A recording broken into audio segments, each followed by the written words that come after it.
নমস্কার বন্ধুরা, আমার চ্যানেলে সবাইকে স্বাগত। আজকের রেসিপি চিকেন কাটলেট। রবিবার সন্ধ্যাবেলায় এটি স্ন্যাক্স হিসেবে খুবই মজাদার। চিকেন কাটলেট বানানোর জন্য আমি প্রথমে নিয়ে নিচ্ছি 200 গ্রাম মতো চিকেনগুলোকে পিস পিস করে টুকরো করে নিয়েছি। এবার আমি প্লেটে নিয়ে নিচ্ছি ধনেপাতা, একটা পেঁয়াজ টুকরো করে নিয়েছি, কাঁচা লঙ্কা, আদা, 5 টুকরো রসুন আর একটু লেবু। এবার একটা বাটিতে ডিম ফাটিয়ে নেব। কাটলেটের কিমা তৈরি করার জন্য আমি মিক্সিতে সব দিয়ে দেবো। চিকেন দিয়ে দিয়েছি, আদা, রসুন, লঙ্কা, পেঁয়াজ, ধনেপাতা একে একে সব আমি দিয়ে দেবো। আর দিয়ে দেবো লেবুর রস।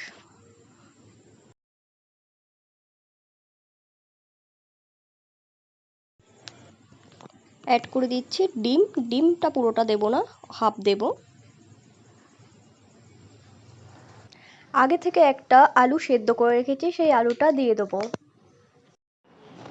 পাউরুটির পরিবর্তে আমি আলুটা ব্যবহার করেছি।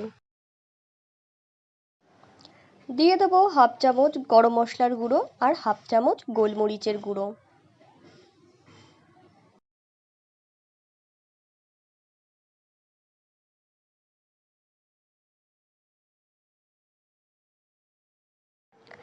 কাটলেটের কিমা তৈরি হয়ে গেছে, এটা একটা প্লেটে নিয়ে নেব।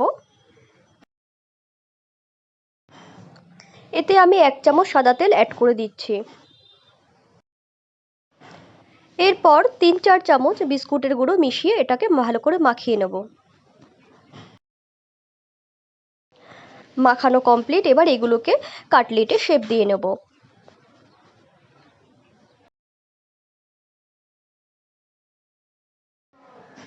এবার এগুলো একে একে ডিমের মধ্যে ডুবিয়ে বিস্কুটের গুঁড়োতে কোট করে নেব। কোট করা কমপ্লিট হয়ে গেছে।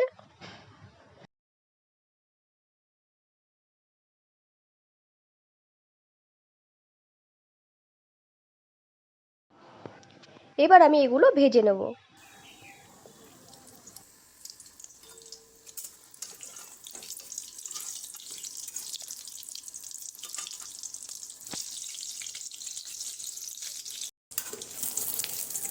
ভাজা কমপ্লিট।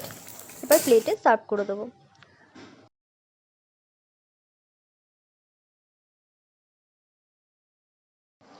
ভিডিওটি ভালো লাগলে অবশ্যই চ্যানেলটা সাবস্ক্রাইব করবেন। ভিডিওটি দেখার জন্য ধন্যবাদ। সবাই ভালো থাকবেন।